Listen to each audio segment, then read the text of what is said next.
Corrections is a political narrative game built using Unity that looks at how good people can become complicit in tyrannical systems and terrible acts committed against others.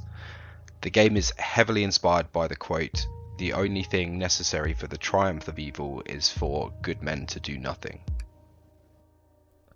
The game starts with an informative tutorial for the player, making them aware of the various gameplay elements that they would be interacting with.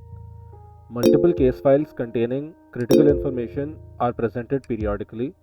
The player is expected to analyze and dole out appropriate sentences.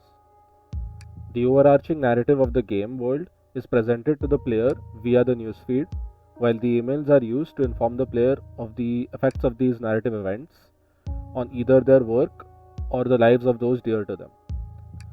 Finally, the periodic performance review helps reinforce the player with the necessity and urgency to do their job well. We wanted to see if we could get the player to become complicit in contextually terrible actions through mundane interactions that are slowly subverted into something hideous through the repetitive actions of the player. This takes the form of sentencing criminal cases. By changing the meaning of those actions over time, we create a scenario where the player is doing what they are meant to be doing within the game, but what they are doing becomes morally wrong. Giving the player agency over whether they choose to succeed in being good at the game but morally wrong, or fail at the game but be morally correct, we engineer a situation that is unwinnable to participate in, much like regular people working in totalitarian systems. The game world is loosely based on the United Kingdom a few years in the future, a world where the party in power transitions the country into a totalitarian regime. To keep with the theme, we took inspiration from the NHS website to help augment the visual identity of the game.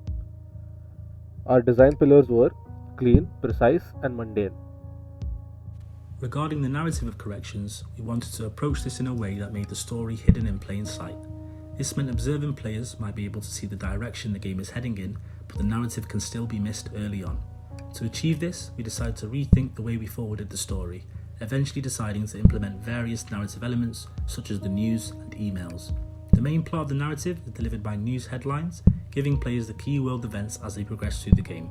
However, breaking news is buried within general news stories with the intention to obscure the narrative.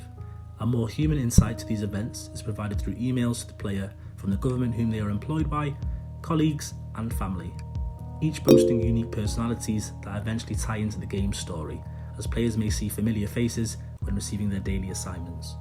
As the story progresses through chapters, cases change to reflect the more totalitarian control the new government is starting to administer.